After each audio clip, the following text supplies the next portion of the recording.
The only thing that make an avoidant get their act together early on in a relationship at least is losing you to someone else. When you find out the person that you've been seeing has a dismissive avoidant attachment style, here are 3 things that you need to do immediately. And no, it's not tell them about their attachment style and try to educate them. It's not to become more adaptable to their attachment style, and it's not even send them more Coach Court attachment style videos, even though I would like you to like and subscribe. I'd appreciate you guys for being here. But I'm going to get into what you should do when you find out that they may have an avoidant attachment style. But first, I'm going to talk about my concerns. Relationship coaches have been popping up all over the place these past couple of years, and I personally think that that's a good thing. I do want to issue a bit of caution about who you get your relationship advice from, though, and here's why. The person you choose to bring into your life romantically could be one of the most important decisions that you'll ever make. And I've come across a good deal of coaches that either don't have the life experience that they're coaching from,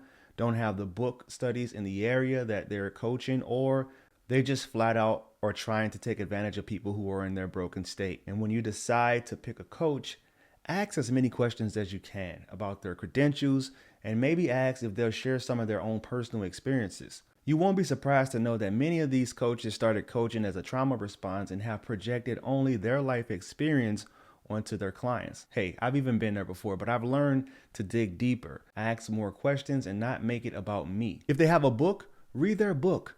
Transparency is a key ingredient to finding a healthy, authentic coach. A traumatic breakup followed by a traumatic coach can do lasting damage. When you find out that your person has a dismissive avoidant attachment, the first thing you should do is immediately put them in the friend zone / friends with benefit zone. And whatever you want to call friends with benefits, it doesn't even have to be being intimate. It could just be someone you go to the movies with, watch shows with, etc.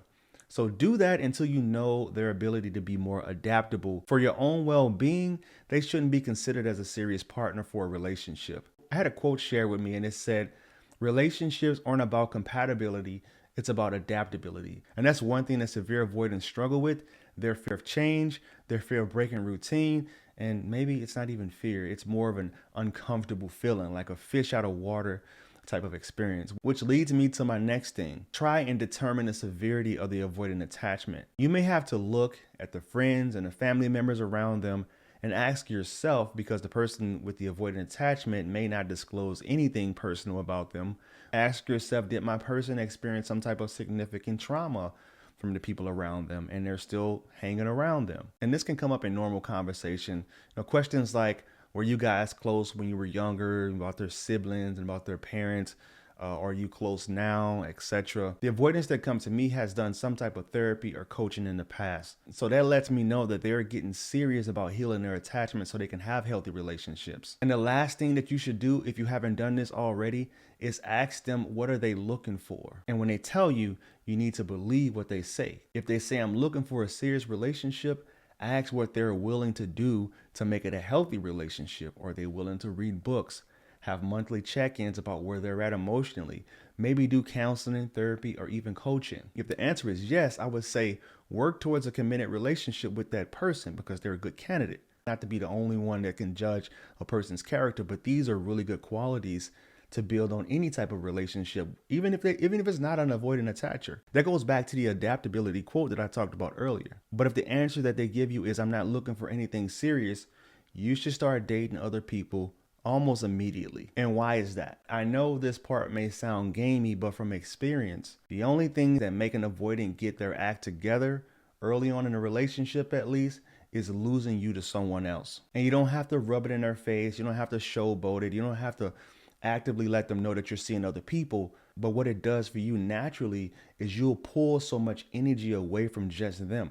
You put all your eggs in one basket, and because you have the egg in one basket and you're waiting for those chickens to hatch, you forget about there are plenty other eggs out there, So if you found this video of any value, please like, comment, and share.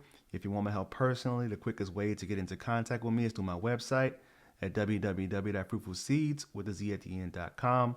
And you can follow me on other social media accounts. Instagram is I am Coach Court. Facebook is Coach Court.